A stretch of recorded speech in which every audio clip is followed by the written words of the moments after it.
माहारियारि आफादाव थानानै राजखान्थिनि खामानि मावस्लायस्लाय डाइरेक्ट बा थोंजोङै राजखान्थियाव थानानै खामानि मावनाया मोजांसिन होननानै आं सानो।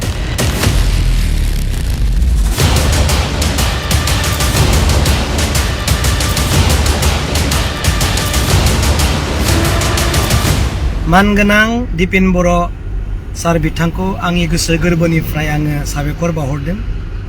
बिथाङा दुलाराय बर' फरायसा आफादनिफ्राय आजिरा लानानै राजनितिकआव थोंजों इउपिपिएल दोलो बा मानगोनां प्रमद बर' बिथांनि दैदेननाय राजनितिक दोलोआव हाबहैबाय।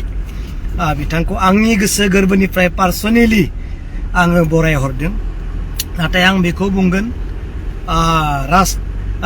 दुलाराय बर' फरायसा आफादाव थानानै बा माहारियारि आफादाव थानानै राजखान्थिनि खामानि मावस्लायस्लाय डाइरेक्ट बा थोंजोङै राजखान्थियाव थानानै खामानि मावनाया मोजांसिन होननानै आं सानो।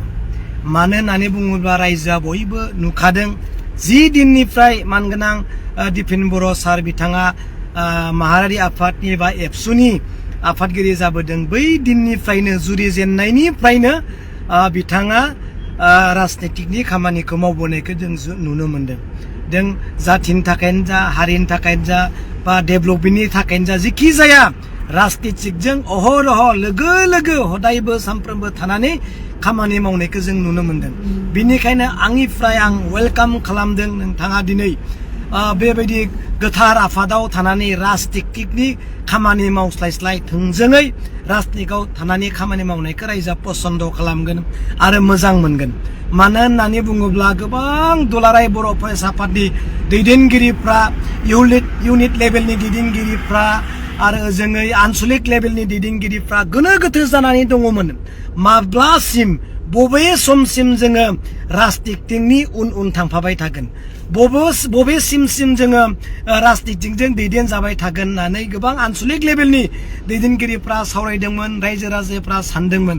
खारन माहारियारि आफादनि गिदिर लिडार जानानै दिनै जों जुदि राजनितिकआव बै आनसलिकआव थानाय, इउनिटआव थानाय, डिस्ट्रिक्टआव थानाय बिबानगिरिफोरखौ जों जुदि बेबायदि परिचालना खालामबाय थायोबा राजनितिकजों, जोंहा रायजोनि साननाय नोजोरा गाज्रि जायो।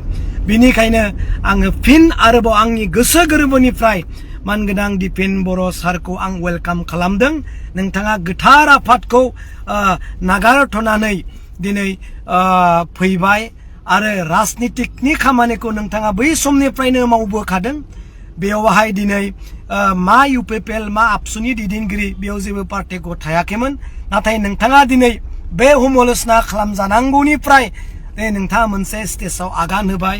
बेखौ रायजोआ दिनै निस्सय बिबेसना खालामगोन आरो रायजोनि थाखाय राजनितिकआव थानानै मावलांगोन होननानै आं आसा खालामो। नाथाय आरो एबसुखौ बा माहारियारि आफादखौ गाज्रि नोजोरजों फाव फान्दायनानै जेन आरो राजनितिक फारसे चक्रबिउ खालामनानै जेन गाज्रि लामाजों जेन दैदेना, बेखौ आंनिफ्राय अनुरद खालामगोन। Thank you.